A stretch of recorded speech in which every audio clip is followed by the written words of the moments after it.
ইমাম বুখারী রাহমাতুল্লাহি আলাইহি এবং ইমাম মুসলিম রাহমাতুল্লাহি আলাইহি যে হাদিসটি দুজন উল্লেখ করেছেন সেটাকে বলা হয় হাদিসের আলোকে মুস্তালাহাতুল হাদিসের আলোকে বলা হয় মুত্তাফাক আলাইহি হাদিস। আম্মা জান আয়েশা সিদ্দিকা রাদিয়াল্লাহু তাআলা আনহা বলেন, ফামা রাআইতুন নবিয়্য সাল্লাল্লাহু আলাইহি ওয়াসাল্লাম ইস্তাকমালা সিয়ামে শাহরিন ইল্লা রমাদান।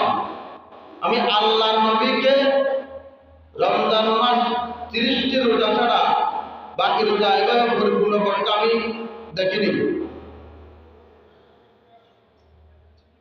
ইস্তাকমালা সিয়ামে শাহরিন,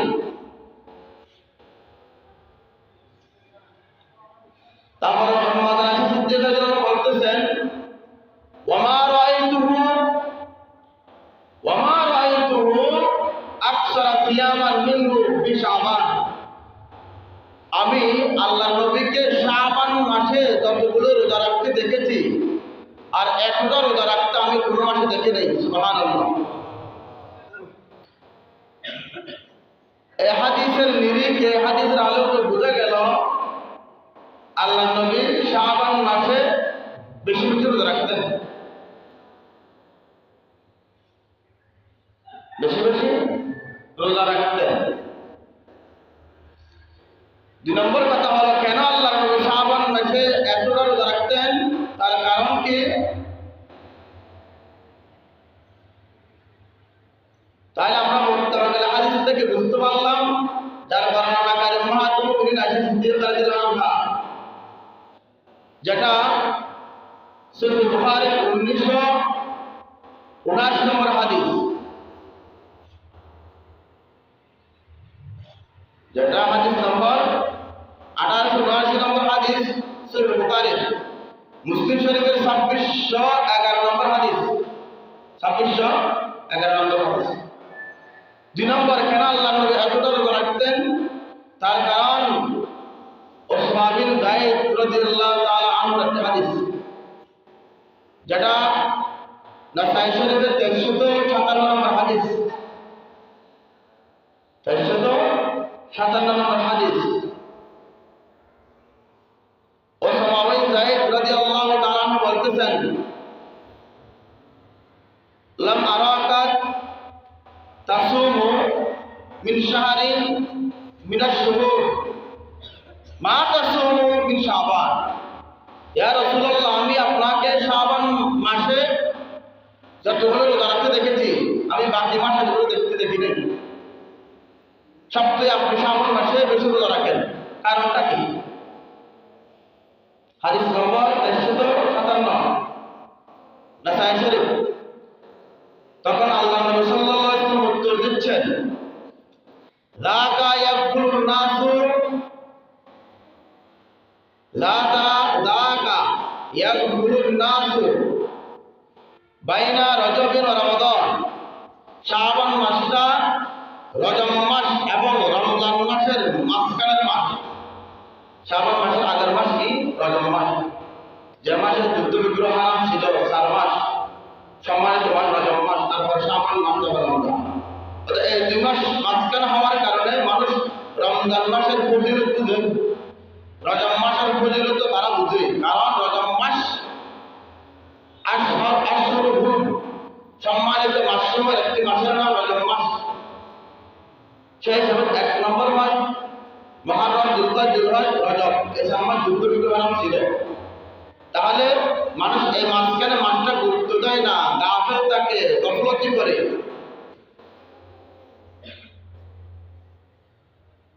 হয়তো হুয়া শাহরুন তুরফাউ ফিল আমাল ইলা রাব্বিল আলামিন। আল্লাহর কাছে শাবান মাসে বাৎসরিক আমল, বান্দার আমল পেশ করা হয়। সুবহানাল্লাহ। 1 বছরের আমল কোন মাসে পেশ করা হয়? শাবান মাসে। হাদিস বলেছিলাম, হুয়া শাহরুন তুরফাউ ফিল আমাল ইলা রাব্বিল আলামিন। বান্দার আমল শাবান মাসে আল্লাহর কাছে ফেরেশতারা পেশ করেন। নাসাঈ শরীফের হাদিস, 357 নম্বর হাদিস।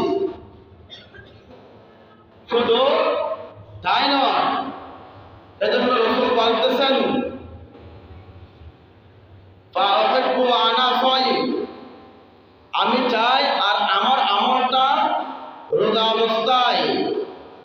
মাসে পেশ করা হোক, সেজন্য আমি বেশি বেশি রোজা রাখি। সুবহানাল্লাহ। কারণ কি বললাম, আমার রসুল বেশি রোজা রাখতেন কেন? বান্দার বাৎসরিক আমল কোন মাসে পেশ করা হয় বলেছিলাম? শাবান মাসে। সেই হাদিসে আছে দিনের আমল রাতে পেশ করা হয়, সপ্তাহের আমল বুধবার সোমবার পেশ করা হয়। কথা বুঝতে পারছি? তাহলে বাৎসরিক আমল শাবান মাসে পেশ করা হয়।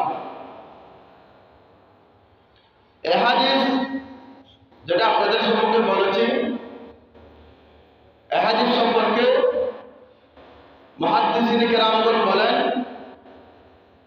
আপনারা হয়তো বুঝবেন না, তারপরেও বলতেছি, হাদিসের মান এটা সহিহ পর্যায়ের হাসান হাদিস, হাসান পর্যায়ের সহিহ হাদিস, ওসমানীর জায়েদের হাদিস। এটাকে বলা হয় ইসনাদুল হাসান। তাখরিজুল মুসতাদ একটা কিতাব লিখেছেন শুআইব আর মাহমুদ, যার মৃত্যু 1438 বছর আগে, আরব দেশের বিখ্যাত হাদিসা। তিনি বলতেছেন ইসনাদুল হাসান, হাদিসের মান হচ্ছে হাসান পর্যায়ের সহিহ হাদিস। সুবহানাল্লাহ।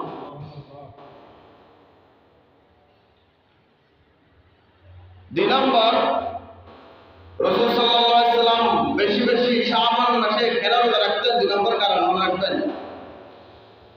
হাদিসের বর্ণনাকারী আম্মা জানা আয়েশা সিদ্দিকা রাদিয়াল্লাহু তাআলা আনহা, তিনি বলেন,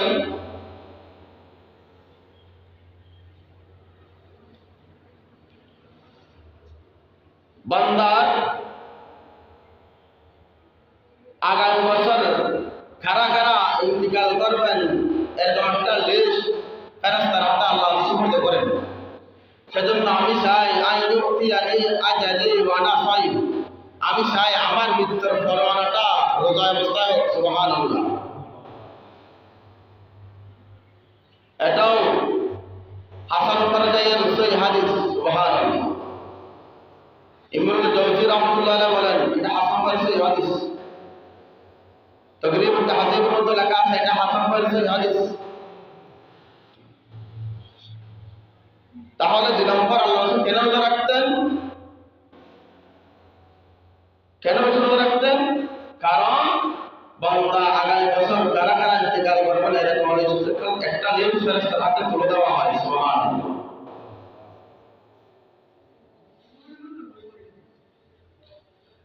এবার আসুন, তবে শাবান মাসে আল্লাহ রাসূল বেশি বেশি রোজা রাখতেন, এমনকি শুরু থেকে 27 তারিখ পর্যন্ত রোজা রাখতেন পুরো শাবান মাস। রাসূল বলেছেন শাবান মাসের 60 দিকে, অর্থাৎ বেশিরভাগ 28, 29 এদিকে রোজা রাখিও না, অর্থাৎ রমজান মাসের 2-3 দিন আগে রোজা রাখিও না, যাতে রমজান মাসের জন্য কোমর বেঁধে নামতে পারো, ভালো প্রস্তুতি নিতে পারো, ফুলের সাথে রোজা রাখতে পারো। সেজন্য শাবান মাসের 27 দিকে পর্যন্ত রোজা রাখবা বেশি বেশি, আর 2-3 দিনের দিকে রোজা রাখিও না, এটা উচিত নয়। সম্মানিত হাজিরিন, তাহলে আমরা শাবান মাসের ফজিলত আমরা আছি। শাবান মাসে মধ্যবর্তী রাত নিসফুল শাবান, শবে বরাত, যেটা আগামী জুমাবার 14 ফেব্রুয়ারি, আগামী জুমাবার 14 শাবান। এই শবে বরাতের ফজিলত গুরুত্ব আছে না? বাড়াবাড়ি ছাড়াছাড়ির কবলের শবে বরাত। দুই দলেই এখানে একটা ভুলের মধ্যে নিমজ্জিত আছে। একদল আছে শবে বরাত বলতে কিছু নাই এমন কথা বলে, কোরআন হাদিসের কোথাও ভিত্তি নাই এমন কথা খুব বেশি দিন আগে থেকে বলতেছে না, কয়েক বছর আগে থেকে বলতেছে। এটাও আফরাদ তাফরীদের মধ্যে আছে। আর একদল বলতেছে শবে বরাত পালন করতে গিয়ে অতি রঞ্জিত করে, যেটাও ইসলাম সমর্থন করে। তাহলে ইসলাম বাড়াবাড়ি ছাড়াছাড়িকে সমর্থন করে না। আফরাদ তাফরীদের মধ্যে দুই দলে নিমজ্জিত। দেখি সব রাতের দিন রোজা আছে কি নাই। কথাগুলো ভালো করে বুঝবেন। আমি আপনাদের কথাগুলো বুঝে চেষ্টা করতেছি, খুব ক্লাসের মতো, ক্লাস বুঝেন, খুব ক্লাসের মতো কথাগুলো বুঝে চেষ্টা করতেছি। শবে বরাত সম্পর্কে, শবে বরাতের রোজা সম্পর্কে দুটি হাদিস, দুটো হাদিস কেউ বলেছে দুর্বল, কেউ বলেছে জাল হাদিস। হাদিসের বর্ণনাকারী আলী ইবনে আবি তালিব রাদিয়াল্লাহু তাআলা আনহু। হাদিসটি কামিলুল মুদ্দাত দাওরায়ে হাদিসের ইবনে মাজার 1388 নম্বর হাদিস, মিশকাতের 115 নম্বর পৃষ্ঠায় হাদিসটি উল্লেখ আছে। হাদিসটা কি? ইযা কানাত লাইলাতুল নিসফি মিন শাবান ফাকুমু লাইলাহা ওয়া সুমু নাহারাহা ওয়া ইয়াসুমু ইয়াওমাহা। যখন শাবান মাসের মধ্যবর্তী রাত আসবে, তোমরা দিনের বেলায় রোজা রাখো, রাতের বেলায় দাঁড়িয়ে দাঁড়িয়ে নামাজ পড়ো, নফল ইবাদত করো। একটা হাদিস আছে। হাদিসটার মান দুর্বল। আবার অনেকে বলেছে হাদিসটার মান মওযু হাদিস, অর্থাৎ জাল হাদিস। কিভাবে? হাফেজ ইবনে হাজার আসকালানী রাহমাতুল্লাহ আলাইহি কিতাব লিখেছেন,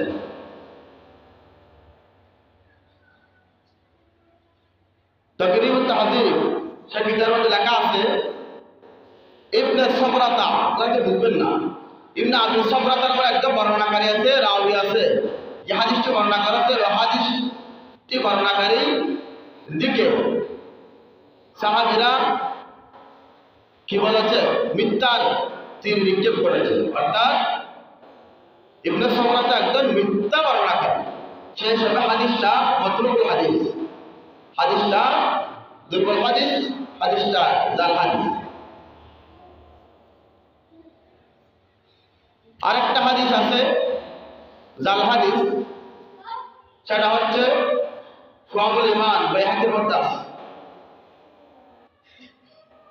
শাবান মাসের 15 তারিখ রোজা রাখলে নাকি আগের এক বছরের গুনাহ মাফ হবে, পরের এক বছরের গুনাহ মাফ হয়ে যাবে। হাদিসটা দুর্বল, জাল, তাই জাল হাদিস মানুষের সামনে বর্ণনা করা ঠিক নয়।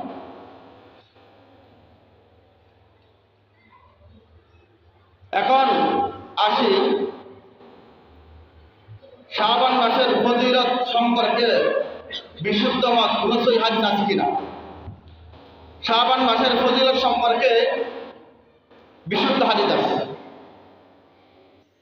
হযরত মুআয বিন জাবাল রাদিয়াল্লাহু তাআলা ওনার একটা হাদিস, যে হাদিসটা বর্ণনা করেছেন মিশকাতুল মাসাবির মধ্যে 1063 নম্বর হাদিস, 1063 নম্বর হাদিস, যেটা হযরত আলবানী রাহমাতুল্লাহি আলাইহি সিলসিলাতুল হাদিস সহিহার 3 নম্বর খণ্ডের 135 নম্বর পৃষ্ঠায় যে হাদিসটিকে সহিহ বলেছেন, বিশুদ্ধ হাদিস, যেটাকে সহিহ ইবনে হিব্বান 6665 নম্বর হাদিস। তিনটা উদ্ধৃতি আমি আপনাদের সামনে পেশ করেছি, মিশকাত, সহিহ ইবনে হিব্বান, সিলসিলাতুল আহাদিস সহিহা, নাসিরউদ্দিন আলবানী রাহমাতুল্লাহি আলাইহি। এই হাদিসটি হচ্ছে মুআয বিন জাবাল বর্ণনাকারী। উনি বলতেছেন, ইয়াত্তালিউল্লাহু তাআলা ইলা খালকিহি ফি লাইলাতিন নিসফি মিন শাবান ফায়াগফিরু লিজামি খালকিহি ইল্লা লিমুশরিকিন আও মুশাহিদ। আল্লাহ পাক শাবানের মধ্যবর্তী রাতে মাখলুকের দিকে দৃষ্টি দেন, সৃষ্টি জগতের দিকে দৃষ্টি গোচর করেন, দৃষ্টি দেন, সমস্ত মাখলুকাতকে তিনি ক্ষমা করে দেন, শুধুমাত্র মুশরিক যিনি আল্লাহর সাথে যিনি অংশীদারিত্ব করেছেন তিনি ছাড়া, আর মানুষের প্রতি তিনি হিংসা বিদ্বেষ লালন করে, এই দুই ব্যক্তি ছাড়া সবাইকে আল্লাহ মাফ করে দেন। সুবহানাল্লাহ, এটা বিশুদ্ধ হাদিস। এতগুলো হাদিস না আপনি জয়ীফ বললেন, এই হাদিসটা কি বলবেন? এটা আমি বুখারীর নাম বললাম না, ইমাম মুসলিম নাম বললাম না, যেটাকে সবাই মানেন নাসিরুদ্দিন আলবানী, সাহাউল আলবানী হাদিসটাকে আলবানী রাহমাতুল্লাহ বলেছেন, যেটা আমরা আহলাল বাইরা বলে থাকি। সব রাতের কোনো হাদিস বিশুদ্ধ না। হাদিস সম্পর্কে আমার সাথে আলোচনা করবেন। হাদিস বিশুদ্ধ হাদিস যে নিঃস্ব শাবান আল্লাহ পাক মুশরিক এবং হিন্দু ছাড়া বাকি সকলকে ক্ষমা করবে। প্রায় 10 জন সাহাবীর মতো শ্রেষ্ঠ সাহাবী সব রাতের ফজিলত বর্ণনা করেছেন। সুবহানাল্লাহ। আবু বকর সিদ্দিক, আম্মা রাশিদ সিদ্দিকা রাদিয়াল্লাহু তাআলা আনহা, এরা 10 জন সাহাবী থেকে শাবানের সব রাত সম্বন্ধে ফজিলতের কথা রয়েছে। শুধু তাই নয়, নাসিরুদ্দিন আলবানী রাহমাতুল্লাহ তার কিতাবের মধ্যে বলেছে সব রাতের প্রায় অনেক হাদিস আশা রয়েছে যেগুলো অস্বীকার করা যায় না। সব রাতের ফজিলত অর্থাৎ লাইলাতুল নিসফ শাবান ফজিলত অবশ্য হাদিস রয়েছে। সুবহানাল্লাহ। শুধু তাই নয়, আল্লামা আব্দুর রহমান মুবারকপুরী, যেগুলা আমাদের আহলে হাদিস বাইদের গুরু, তিনি বলেছেন অনেক মরফু হাদিস রয়েছে, সাফু সাহালীরা এগুলো মানত।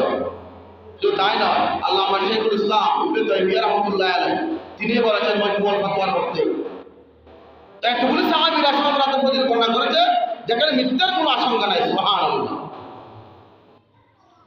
সব রাতের শব্দ কোরআন নাই। এখানে থাকবে হাদিসের ভাষায় এটাকে বলা হয় লাইলাতুল নিসফি মিন শাবান। সব রাত এটা ফার্সি শব্দ।